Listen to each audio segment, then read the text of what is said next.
Good evening to everyone. आज का जो नमस्कार नमस्कार। आज का जो कोर्स है हमारा वो अष्टक वर्ग है।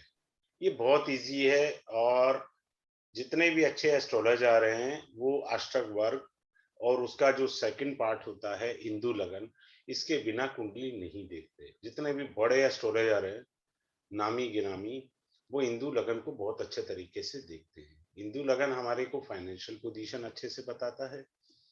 अष्टावर्ग जीवन के बहुत सारे पहलुओं को बारीकी से बता देता है, बहुत सारे पहलुओं को।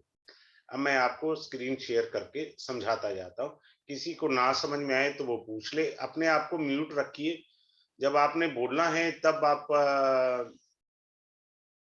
अनम्यूट कर लीजिए अपने आप को। ठीक है। होता क्या है, अष्टावर्ग क्या होता है, जितने हमारी ये कुंडली के भाव हैं, बड़े ध्यान से आप समझिएगा। ये क्या है, हमारी उपजाऊ भूमि, इसमें जो ग्रह बैठा है वो कितनी ताकत रखता है, ये अष्टवर्ग बता देता है सेकंड्स में। ठीक है। ये हमारी उपजाऊ भूमि है। यानी कहने का अर्थ क्या है, एक सेकंड में ना साउंड को मैं कर देता हूँ थोड़ा सा।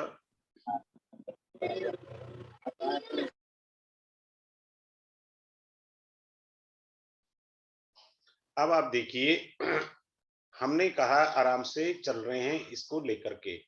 अब ये देखिए ध्यान से कि 7 ग्रह होते हैं, इसमें राहु केतु कंसिडर नहीं होते अष्टवर्ग में। और मैं ये कहता हूँ क्लास में कुंडली लेके बैठिए, 100% एक्यूरेट टेक्निक है। अगर मैं एक दो टेक्निक शेयर करूंगा, आप चाहे कुंडली लेके बैठे अभी आप कंफर्म कर सकते हैं हाँ ये वर्क कर रही है। देखो एस्ट्रोलॉजी वो पढ़नी चाहिए जिसमें हमारे को कंफर्मेशन मिले। कंफ्यूजन नहीं चाहिए अपने को। भाई मैथ का क्वेश्चन सॉल्व करते हैं, या तो आंसर ठीक होना चाहिए गलत होना चाहिए, आधा अधूरा कुछ नहीं होता मैथ में। वैसे ही अष्टक वर्ग है, ये 100% वर्क करने वाली टेक्निक है। तो 7 ग्रहों का जो उनका प्रकाश पुंज है, जो उनकी शक्ति है, वो बताता है हमको अच्छे से। और उसको मैं साधारण भाषा में कहता हूं, ये आपकी उपजाऊ भूमि है, इसमें जो बीज डला है वो कितना अच्छा फल देगा, ये अष्टावर्ग आपको अच्छे से बता देता है। क्लियर है? बहुत अच्छे से। अब मान लीजिए जैसे यहाँ पर 23 पॉइंट लिखे हुए हैं, देखिए ये सभी के अष्टावर्ग के लिखे हुए हैं। 29 ये लिखे हुए हैं पॉइंट्स, 33, 34, 20।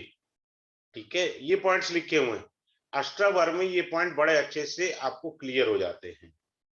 अब मान लीजिए मैं एक एग्जांपल देके आपको समझाता हूं, बड़े आराम से समझिए। फॉर एग्जांपल यहाँ पर 4 नंबर राशि लिखी है कर्क की, और हमने कहा कि यहाँ बृहस्पति बैठा है, उच्च का हो गया है। आप कहेंगे अच्छे से शादी हो जाएगी। गलती से इसके पास 18 पॉइंट है, यानी ये भूमि उपजाऊ नहीं है।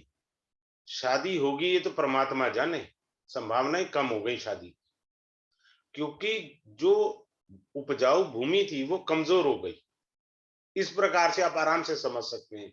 यानी इसकी ऊर्जा शक्ति जो थी 7th हाउस की टुवर्ड्स जुपिटर, वो बहुत वीक है। जुपिटर ठीक है अपने आप में उच्च का है, लेकिन कर कुछ नहीं पा रहा, क्योंकि भाव कमजोर है।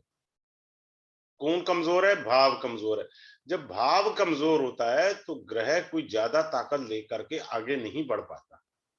क्लियर हो गया? सिंपल सी थ्योरी है, इसमें कहीं बुद्धि नहीं लगानी। सिर्फ हमने पॉइंट्स देखने, पॉइंट्स देख करके हमको हर एक चीज पता लग जाती है। आप सब जगह देख लें, अष्टक वर्ग में क्या होता है कि एवरेज पॉइंट होते हैं 28। सभी लोग कहते हैं 20 पॉइंट 28 पॉइंट बहुत शुभ होते हैं, मतलब एवरेज, इससे ऊपर अच्छे होते हैं। मैंने जो थोड़ी बहुत रिसर्च करी इसके ऊपर, मैंने इसको 3 कैटेगरी दी है। 3 कैटेगरी का मतलब, पहली कैटेगरी है बिलो 25, ये बिल्कुल कबाड़ा है लाइफ का, ये बहुत पुअर वाली पोजीशन पर आ गया। दूसरा है 25 से 28, इसको मैं बोलता हूं एवरेज। और अबव 30 गुड, बहुत बेहतरीन है हाउस। ग्रह कमजोर भी है तब भी फल अच्छे दे जाएगा। बड़े ध्यान से सुनिए बात, मैंने कहा ग्रह कमजोर है लेकिन हाउस मजबूत है तो बहुत अच्छे फल दे जाएगा। बहुत अच्छे फल दे जाएगा। क्लियर। अब आप चलते हैं नेक्स्ट पॉइंट पर। अब देखिए, पहला house, first house, second house, fourth house, ninth house, 10th house और 11th हाउस। यानी कहने का क्या हुआ कि इन हाउसेस का टोटल हमने किया 1 2 4 9 10 और 11। अगर इनका टोटल 164 या इससे अबव आता है, 164 या अबव आता है, कौन से हाउसेस का? First house, second house, fourth house, ninth house, 10th house और 11। यानी ये जो पॉइंट है ना, सेकंड हाउस के, फर्स्ट हाउस ये हुआ, फोर्थ ये हुआ, नाइन्थ ये हुआ, 10th ये हुआ और 11th ये, अगर इसका टोटल 164 आता है तो आप अच्छे खाते पीते हैं। फर्स्ट क्लास लाइफ है, कोई कमी नहीं है। वो अलग बात है, हमारी इच्छा है कि अंबानी बनना है या अडानी बनना है, वो अलग बात है। बट 164 पॉइंट आते हैं तो इट्स गुड फॉर यू। आप नॉन बीपीएल कार्ड होल्डर है, आराम से भाषा में यहां से भी समझ सकते हैं। क्लियर। अब आप चाहते हो जी नहीं जी मैं तो करोड़पति वाला योग मुझे चाहिए, भैया वो तो भगवान ने देना, मैंने थोड़ी देना है। Second house, ninth house, 10th house, 11th house, 9 10 और 11th हाउस का टोटल कर लीजिए। हमने टोटल कर लिया। हर हाउस में मिनिमम 30 पॉइंट चाहिए, मिनिमम 30 पॉइंट, मिनिमम 30 पॉइंट्स, तो आप करोड़पति हैं। बात खत्म। राजा है इस जन्म में, हर हाउस में मिनिमम 30 होने चाहिए। 30 से अब कितने भी हो जाए, 35 34 38 40 36, वो जितने मर्जी हो, अगर ये हर हाउस में 30 पॉइंट्स मिनिमम है तो आप करोड़पति लाइफ में पक्का है। क्लियर। सिंपल सा, इसमें बस जोड़ घटाइए और ज्यादा कुछ नहीं है। सबसे इजी और 100% कंफर्म आंसर देता है। किसी की कुंडली में वो शेयर करे, मैं उससे रिक्वेस्ट करूंगा भाई हमें भी थोड़ी दान दक्षिणा दो भाई, 30 पॉइंट लेके बैठे हो आप, करोड़पति हो। अब आपको एक और अच्छा सा बताता हूं, फर्स्ट हाउस और थर्ड हाउस। मान लीजिए फर्स्ट हाउस में 28 एवरेज पॉइंट भी हैं, या मान लीजिए 30 पॉइंट है, और इस हाउस में 35 पॉइंट है, या 32 है, या 33 है, कोई भी है, आदमी की कमांडिंग बहुत अच्छी होगी, कम्युनिकेशन स्किल बहुत अच्छा होगा। बड़े ध्यान से आप समझ रही है, क्योंकि थर्ड हाउस कम्युनिकेशन का भी है। ठीक है, तो आदमी की कमांडिंग बहुत अच्छी होगी। छोटी सी चीज है, ऐसे कॉम्बिनेशन हमारे इंडिया के कई प्राइम मिनिस्टर की कुंडली में है। बाकी अलग योग है, वो अलग बात है, लेकिन कमांडिंग पावर, आप मान लीजिए ऑफिस में जॉब करते हैं, तो आप जब बात कोई बोलते हैं तो आपकी बात सुनी जाती है, कोई इसको ओवर रूल नहीं कर सकता, क्योंकि आपको भगवान ने एक अच्छी कमांडिंग पावर दी हुई है, but in relation to the third house with the first house. ठीक है। फिर इसके बाद आता है हमारे पास कौन सा योग आता है, बंधु। 4 पॉइंट होते हैं। दूसरा है सेवक, तीसरा आता है पोषक, चौथा पॉइंट आता है आपका घटक। ठीक है सर। अब हमने क्या कहा कि बंधु और सेवक, इसका हम रिलेशन ढूंढते हैं रिलेटेड टू कैरियर।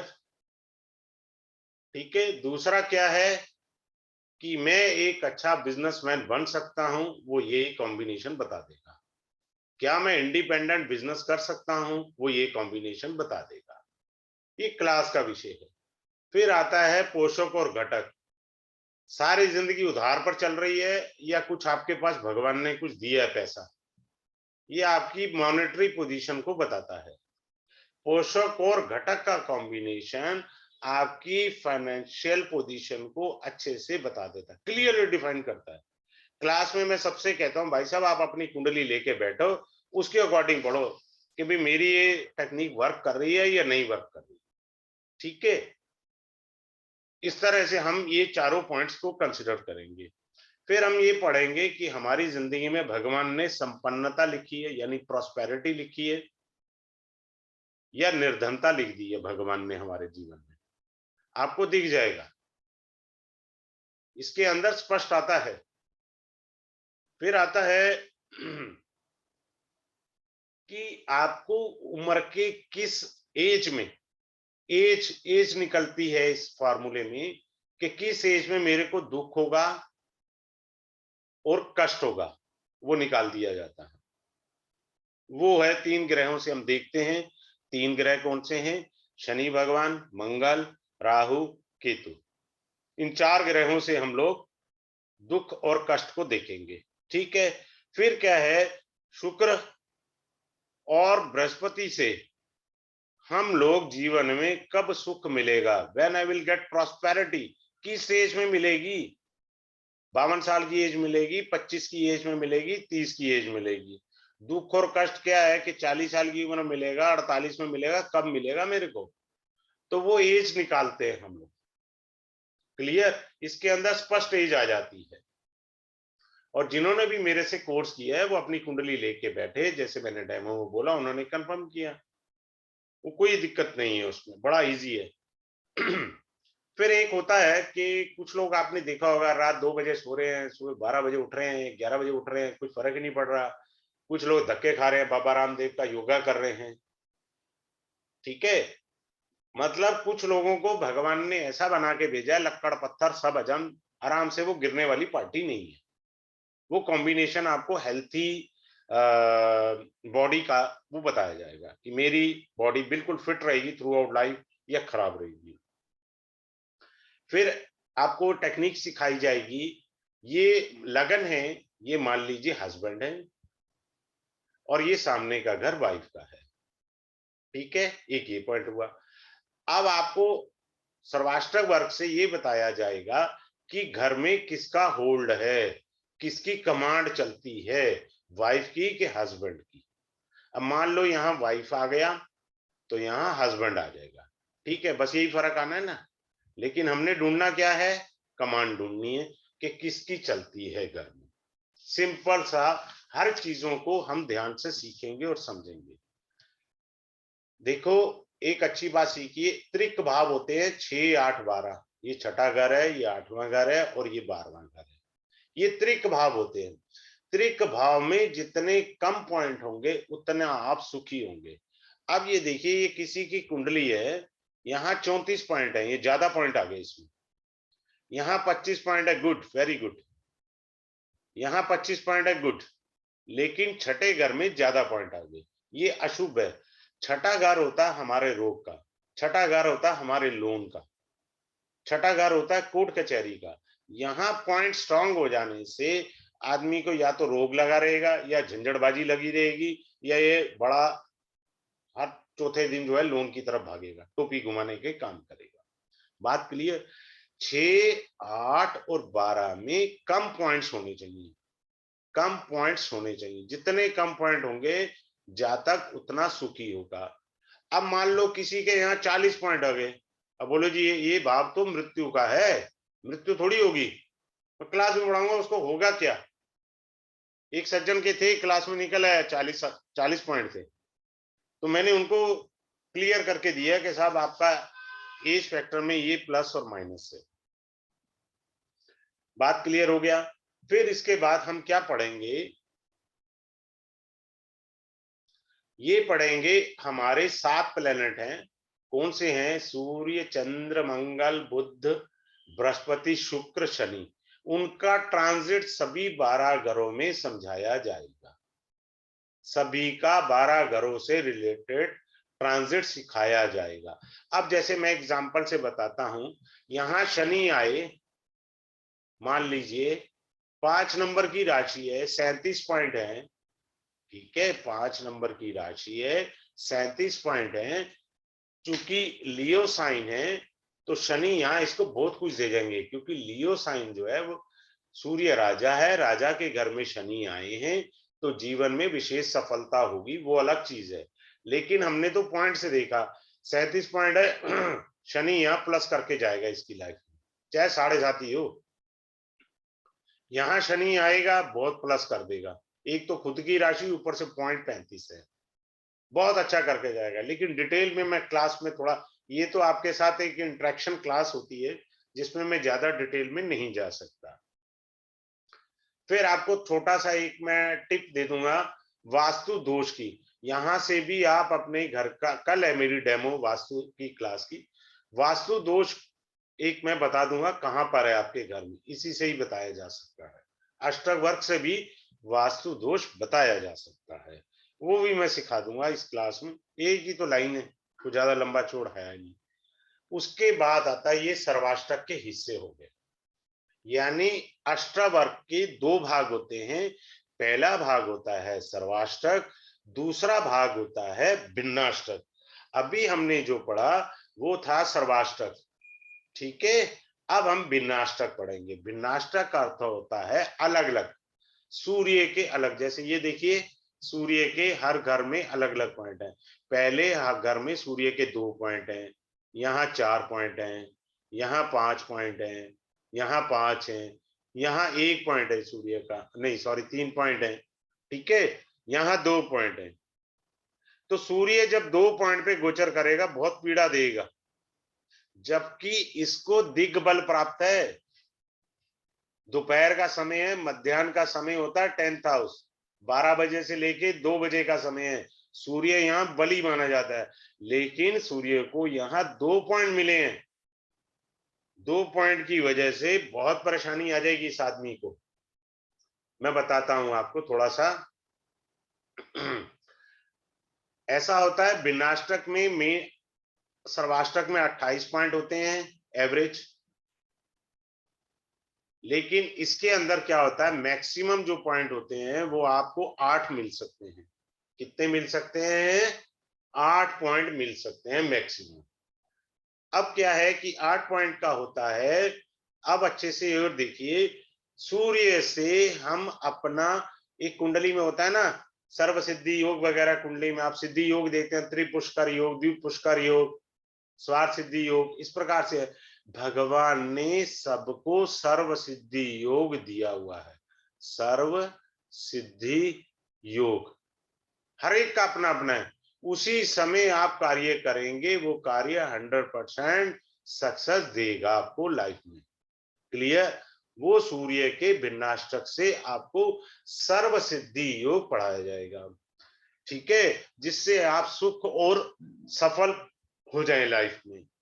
फिर आपको ये बताया जाएगा, सूर्य हमारी पूर्व दिशा का कारक है, ठीक है। इससे आपको हर ग्रह सॉरी हर ग्रह का दिशा ज्ञान भी कराया जाएगा।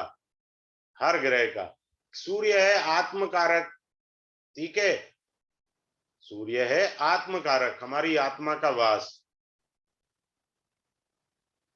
यानी मैं किस दिशा में जाऊं कि मेरा आत्मसम्मान बढ़े, मेरे को खुशी मिले। माना सूर्य की पूर्व दिशा है, लेकिन हमें भिन्नाष्टक से देखना है कि मुझे किस दिशा में कहां जाना चाहिए ताकि मेरे जीवन में तरक्की हो सके। बड़ी सिंपल सी चीज है, आसानी से है। बस आपको एडिशन करना आना चाहिए, जोड़ घटा आना चाहिए, इससे ज्यादा बुद्धि नहीं चाहिए। जब भी जैसे सूर्य जो है, जैसे यहाँ पर आप देखिए 2 पॉइंट है, मान लीजिए 2 की जगह 1 पॉइंट है, तो जब भी सूर्य यहाँ आए कोई शुभ काम नहीं करेंगे, कोई शुभ काम नहीं करेंगे। करा तो हमेशा आपको असफलता, अनसक्सेस देखनी पड़ेगी। सिंपल है, nothing is special in it. अगर मान लीजिए सूर्य शत्रु राशि में गोचर कर रहा है, ठीक है, शत्रु राशि में गोचर कर रहा है और पॉइंट भी कम है। ये देखिए, ये तुला राशि है, यहां पर सूर्य के 2 पॉइंट है, ऊपर से शत्रु राशि है। सूर्य के कितने पॉइंट है? 2। और राशि कितनी है? ठीक है, 2 पॉइंट लेकर बैठी है राशि के अंदर सूर्य। अब यहां सूर्य जब आएगा तो आपका जो है शत्रुओं से सामना या परेशानी, या आपका बॉस आप पर नाराज हो सकता है, ऑफिस में बॉस आपका नाराज हो सकता है, कई प्रकार की परेशानियां मिलेंगी। मान लो कोई परेशानी नहीं मिली, भाई साहब आप अपने बिजली का बिल ही ठीक करा रहे हो, इलेक्ट्रिसिटी का बिल ठीक करा रहे हो, क्योंकि बिजली क्या है, अग्नि है, सूर्य अग्नि तत्व है, ठीक है। तो सरकार से, सूर्य रिप्रेजेंट करता है सरकार, सरकार से कोई परेशानी आनी है, मान लो कोई जीएसटी का नोटिस आ गया, क्योंकि सूर्य तो 1 महीना रहेगा उस राशि में, तो 1 महीना आपको पीड़ा रहेगी। क्लियर। अब आते हैं हम चंद्रमा के विन्यासक। अब सूर्य की जगह हमने यहां लिखा चंद्रमा। चंद्रमा में एक अच्छी सी टेक्निक सिखाते हैं। आप क्या करते हैं, मैच मेकिंग करते हैं। मैच मेकिंग के अंदर 36 गुण में से आप चेक करते हैं हमारे कितने गुण हैं। 36 गुण में से चेक करते हैं ना कि हमारे कितने गुण हैं सब। भाई 30 गुण है तो शादी कर दो। आपको चंद्रमा की एक टेक्निक सिखाई जाएगी, किस राशि अथवा किस लग्न की कन्या से विवाह करके आप जीवन में तरक्की पा सकते हैं। आई रिपीट माई वर्ड, किस राशि या किस लग्न की कन्या से विवाह करके जीवन में तरक्की कर सकते हैं, नंबर एक। नंबर दूसरा पॉइंट क्या है, वो ये है कि आपको टेक्निक सिखाई जाएगी चंद्रमा की, उसके अकॉर्डिंग अगर मैचिंग प्रॉपर है, हो गया बढ़िया वाला, भाई साहब इस पे कांटा मार दीजिए, भूल जाइए, मैचिंग की जरूरत ही नहीं है, हमें देखना ही नहीं है। अब चाहे इसमें 36 में से मेरे को 12 गुण मिल रहे हो, पर ये वाले गुण जो मिल गए, ये 100% एक्यूरेट होंगे और लाइफ में कोई दोष नहीं होगा, कोई दिक्कत नहीं आएगी मेरी लाइफ में। वो टेक्निक आपको सिखाई जाएगी। अब आपको थोड़ा सा बताते हैं अलग से। मान लो किसी हाउस में 8 पॉइंट हैं, जैसे यहाँ 7 हैं, 7 हैं या 8 है, 8 पॉइंट है चंद्रमा के किसी हाउस में, तो जातक ने, जिसकी भी कुंडली है, उसका जन्म एक भाग्यशाली जन्म हुआ, क्योंकि चंद्रमा से ही नक्षत्र का सारा सिस्टम बनता है, चंद्रमा से ही दशाओं का निर्धारण होता है। क्लियर। चंद्रमा से दशाओं का निर्धारण, चंद्रमा से जन्म नक्षत्र। अगर चंद्रमा के 8 पॉइंट हैं विन्यासक में, तो आप भाग्यशाली हैं। 7 पॉइंट हैं आपके, जैसे इस कुंडली में 7 पॉइंट है, देखिए यहाँ पर 7 पॉइंट है। 7 पॉइंट का मतलब है आप दूसरों के दुख और तकलीफ को समझने वाले व्यक्ति हैं। 7 पॉइंट का क्या अर्थ है, आप दूसरों की दुख और तकलीफ को समझने वाले व्यक्ति हैं। अगर मान लीजिए 6 पॉइंट है जहां चंद्रमा आया है, या किसी भी हाउस में 6 पॉइंट मिले हैं चंद्रमा को, तो 6 पॉइंट का मतलब आदमी सदैव प्रसन्न चित्त रहता है, मस्त मलंग। 6 पॉइंट वाला चंद्रमा है ना। अगर मान लीजिए 5 पॉइंट वाला हाउस है, ये जैसे 5 पॉइंट है, चंद्रमा यहां से लिंक कर रहा है, तो आदमी पैसा भी होगा, उसके बाद प्रेमी भी होगा और सदाचारी भी होगा, ये उसमें गुण होंगे। 4 पॉइंट है, 4 पॉइंट को 8 मैक्सिमम होते हैं, हाफ इसका करा तो 4 हुए, 4 को बोला जाता है एवरेज। ना दुख ना सुख, ना खुशी ना गम, ना कहूं से दोस्ती ना कहूं से बैर, उसको बोलते हैं एवरेज पॉइंट, 4 नंबर। ठीक है। 3 पॉइंट में अगर आप कहीं पर 3 पॉइंट मिले हुए हैं चंद्रमा को, तो भाई साहब चंद्रमा का संबंध झगड़ा और विवाद से रहेगा। अगर 2 पॉइंट में चंद्रमा का संबंध है तो कलेश रहेगा। 1 पॉइंट से है, कहीं पर भी चंद्रमा को 1 पॉइंट मिले हैं मान लीजिए, तो आदमी को फियर कॉम्प्लेक्स, एक फोबिया जैसा डर बैठ जाएगा मन में, वो रहेगा सदैव। और 0 वाला, मान लो कई बार क्या होता है, 0 भी होता पॉइंट, अगर 0 वाले से लिंक हो गया तो आदमी डिप्रेशन का पेशेंट है। सिंपल। अपने को कोई डिटेल में D1 D9 D10 फलाना फलाना ढिमकाना चार्ट नहीं देखना, यहीं से हमको बहुत कुछ दिख जाएगा। ठीक है। जैसे मैंने सूर्य से आपको बताया, क्या देख हमने सीखना है, सर्व सिद्धि योग। ठीक है। वो सूर्य बताएगा हमें। चंद्रमा क्या बताएगा, चंद्रमा हमें मुहूर्त बताएगा। क्लियर। तो हम मुहूर्त को भी देख सकते हैं कि मेरे को भगवान ने कौन सा शुभ मुहूर्त लिख करके भेजा है, वो हम चंद्रमा से सीखेंगे।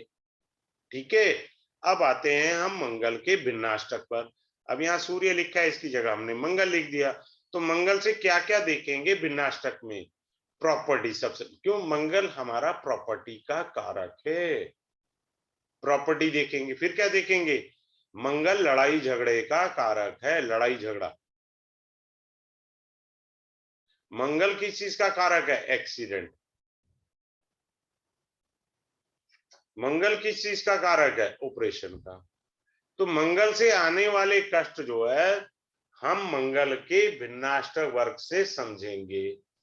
फिर आता है बुध से। बुध से क्या देखेंगे? बुध से हम जो देखेंगे, क्या मैं एक अच्छा ज्योतिषी बन सकता हूं?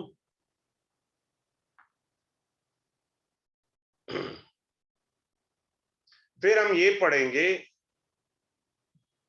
कि बुध से कौन से स्कूल, कॉलेज एडमिशन लिया जाए कि मेरे को सक्सेस मिले। सक्सेस मिले स्कूल कॉलेज में, कैसे एडमिशन लिया जाए, किस तरह से किया जाए ताकि मेरे को सक्सेस मिले, उसकी डायरेक्शन क्या है, वो इंपॉर्टेंट है। इंपॉर्टेंट पार्ट कौन सा हुआ? Direction. This is the important part that will I will teach you in the class. Simple. शुक्र से क्या देखेंगे? गुरु से। अब आता है गुरु, शुक्र तो बाद में ले लेते हैं, गुरु लेते हैं। गुरु से क्या देखेंगे? गुरु किस चीज का कारक है? धन का कारक है। ठीक है, किसका कारक है? धन का। क्या हमारे पास अच्छा धन रहेगा? वो हम गुरु से देखेंगे। फिर और क्या गुरु से देखेंगे? मेरे को बैंक अकाउंट कहाँ खुलवाना चाहिए ताकि मेरा पैसा बढ़ता जाए। मैं फिर रिपीट कर रहा हूं, मेरे को बैंक अकाउंट कहाँ खुलवाना चाहिए ताकि मेरा पैसा बढ़ता चला जाए। I teach you in the class. फिर आते हैं हम शुक्र। शुक्र से क्या देखना है? शुक्र है प्रॉस्पेरिटी का कारक। Clear? Prosperity, wife and female, यही सब चीजें है ना शुक्र से। तो क्या है कि क्या मेरी किस्मत में प्रॉस्पेरिटी लिखी है? अब मान करके चले शुक्र ये रहा, यहां पर शुक्र के 2 पॉइंट है, यहां शुक्र के 7 पॉइंट है। कितने हैं? 7। यहां कितने हैं? 2। यहां वाइफ चाय नहीं पिला रही थी। जब शुक्र यहां है, किसी की कुंडली में 7 पॉइंट है, भाई साहब वाइफ 2 टाइम चाय पूछ रही है, बंदा परेशान है। कल तो चाय नहीं दे रही थी, आज एक की जगह 2 आ रही है। तो वो क्या चीज है? दूसरा, शुक्र से हम ये भी देखेंगे, जहां शुक्र स्ट्रांग होगा भिन्नाष्टक वर्ग में, यू विल फाइंड हमेशा फीमेल सपोर्ट आपको मिलेगी। किसकी सपोर्ट मिलेगी? फीमेल की। वाइफ तो खैर है ही है, प्रॉस्पेरिटी तो है ही है, पर मैं एडिशनल बता रहा हूं, you will get support of a female. ठीक है। कह रहे यहां से कथा कहानी लव वाली भी देखी जाएगी, वो क्लास का विषय है। अब आता है शनि की बात। शनि महाराज का क्या देखना है हमने यहाँ पे भिन्नाष्टक में? यहाँ पर हमने शनि लिख दिया। तो शनि का क्या देखना है? शनि से हमने दरिद्र योग देखना है या धन योग देखना है? शनि क्या है? शनि इज द कारका ऑफ प्रोफेशन। हमारा प्रोफेशन कैसा है? शनि इज द कारका ऑफ इंडस्ट्री। इंडस्ट्रियलिस्ट का, इंडस्ट्री का कारक होता है कि आदमी फैक्ट्री लगाएगा, तो फैक्ट्री कहाँ लगाए, फैक्ट्री चलेगी नहीं चलेगी, वो बता देगा। फिर आपको ये बताया जाएगा कि साढ़े साथी में परेशानी ज्यादा रहेगी या साढ़े साथी में परेशानी कम रहेगी या ढैया में परेशानी कम रहेगी। ये शनि के भिन्नाष्टक वर्ग से आराम से बताया जा सकता है। ठीक है। फिर क्या पढ़ाया जाएगा? जैसे मैंने अभी आपसे कहा, सर्वाष्टक वर्ग में ये आपका सर्वाष्टक है और ये आपका भिन्नाष्टक है। तो यहाँ पर 7 ग्रहों का गोचर यहाँ पढ़ाया जाएगा और 7 ग्रहों का गोचर यहाँ पढ़ाया जाएगा। ठीक। दोनों जगह 7 ग्रहों का गोचर पढ़ाया जाएगा। अब ये हो गया। अब आते हैं हम लोग सर्वाष्टक भिन्नाष्टक के बाद इंदु लगन पर। किस पर? इंदु लगन। इंदु लगन में भी राहु केतु नहीं लिए जाते। जितने भी इंडिया के फेमस एस्ट्रोलॉजर हैं वो इंदु लगन के बिना नहीं चलते, क्योंकि उसका फाइनेंशियल स्टेटस सबसे पहले चेक करते हैं। इसमें भी 7 ग्रहों का मैंने बताया है। क्या होता है, कलाएं होती हैं 7 ग्रहों की। सूर्य की जैसे फॉर एग्जांपल मैंने कहा, आपको बता देता हूं 30 कलाएं होती हैं। तो ऐसे ही चंद्रमा, मंगल, बुध, बृहस्पति, शुक्र, शनि सबकी कलाएं होती हैं। इन कलाओं से हम इंदु लगन निकालते हैं। क्या निकालते हैं? इंदु लगन। इंदु लगन निकाल लिया। अब इसका क्या करना है, इसका अचार कितना अच्छा बना है वो चेक करना है। ठीक है, इंदु लगन मान लीजिए ये इंदु लगन है। ठीक है, क्या है? इंदु लगन। इंदु लगन IL लिख दिया मैंने, I और L। अब यहां पर ये क्रूर ग्रह बैठा है। क्रूर ग्रह कौन कौन से हैं? सूर्य, शनि, मंगल। ये 3 क्रूर ग्रह। राहु केतु तो लिए ही नहीं जाते। सूर्य, शनि, मंगल अगर उच्च के बैठे हैं इंदु लगन में, तो ज्यादातर देखने में आया है कि 50 की एज के बाद, आफ्टर 50 इयर्स एज, जातक तरक्की करता है जिंदगी में। उससे पहले तो धक्के खाने का योग है। इंदु लगन में कोई भी क्रूर है, सूर्य उच्च का होगा तो मेष में होगा। ठीक है ना? शनि है वो आपको दिख रहा है सामने, तुला राशि में उच्च के। मंगल मकर में उच्च के होंगे। तो अगर क्रूर ग्रह इंदु लगन में है तो वृद्धावस्था के बाद, वृद्धावस्था से आप बेसिकली तरक्की करेंगे लाइफ में। सारी जिंदगी तो बस ऐसे ही घूमते रहे इधर उधर। अब मान लीजिए शुभ ग्रह बैठे हैं। शुभ ग्रह कौन से होते हैं इंदु लगन में? ये इंदु लगन है, हमने मान करके चले एजम्पशन बेस पे, क्योंकि कुछ किसी हाउस को तो बनाना है ना। तो जब इंदु लगन लगा निकालेंगे तो ये हाउस भी बन सकता है। इंदु लगन निकालेंगे तो ये हाउस भी बन सकता है। हाउस कोई भी बन सकता है, जरूरी नहीं है लगन बनता है, ऐसा नहीं है। वो तो एक रखा है सो दैट आपको समझाया जा सके। तो इंदु लगन में आपके अगर शुभ ग्रह कोई बैठा है गलती से, मान लीजिए 7 नंबर है, इसमें शुक्र ही बैठ गया, तो भाई साहब आप करोड़पति हैं। आप करोड़पति हैं। शुभ ग्रह का बैठना, अपने ही लगन में किसी भी शुभ ग्रह का बैठना वो करोड़पति बना देता। उसमें एज फैक्टर नहीं होता। उसमें तो ये है कि 25 में भी आप बन सकते हैं करोड़पति, जैसे आजकल लोग बन रहे हैं। ठीक है, वो दूसरा रूल मैंने बताया वो क्रूर ग्रहों के लिए बताया। ठीक है, अब आगे बढ़ते हैं इंदु लगन में। अब इंदु लगन जो है हमारा, उसको कोई शुभ ग्रह बैठा, एक कहते हैं, मैं हमेशा एस्ट्रोलॉजी में कहता हूं नेवर फॉरगेट PAC। P का मतलब पोजीशन, A का मतलब एस्पेक्ट, C का मतलब कंजक्शन। अभी हमने पहला पढ़ा पोजीशन, यानी बैठा हुआ ग्रह था। कंजक्शन क्या है? शुक्र के साथ मान लीजिए बुध बैठा है, दो शुभ ग्रह बैठ गए, तो ये कंजक्शन हो गया, ये भी करोड़पति हो गया। अब मान लीजिए इंदु लगन में कोई बैठा ही नहीं है, इंदु लगन में कोई ग्रह नहीं बैठा, तो क्या शुक्र देख, जैसे यहां से 2 शुभ ग्रह देख रहे हैं, यहां मान लीजिए कोई नहीं बैठा, बृहस्पति देख रहा है और बुध देख रहा है, तब भी आप करोड़पति हैं। शुभ ग्रह का देखना इंदु लगन को स्ट्रांग बना देता है। हाँ, इंदु लगन में, अब ये इंदु लगन है, ठीक है, कौन है? इंदु लगन। अब इसको शत्रु,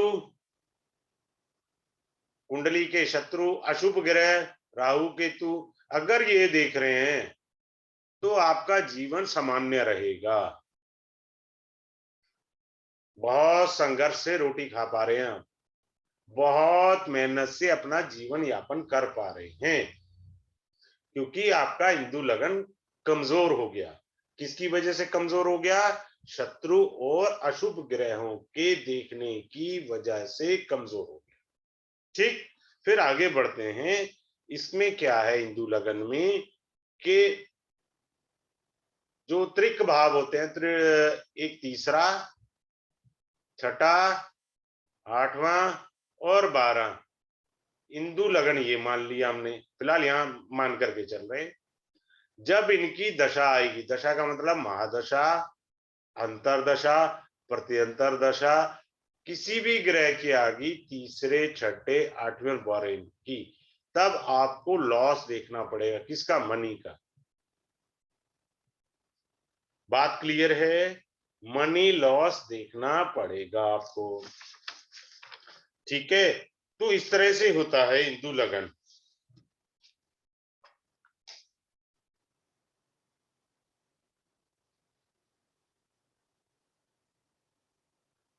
किसी को कोई डाउट है तो अनम्यूट करके पूछ सकता है। Anyone having a doubt can ask और रेज ए क्वेश्चन। प्रणाम गुरुजी। अरे प्रणाम, कैसे हैं कौशिक जी? सर ठीक है, आप ठीक है सर? बस ठीक है। किसी को कोई डाउट है या क्लास को वाइंड अप किया जाए?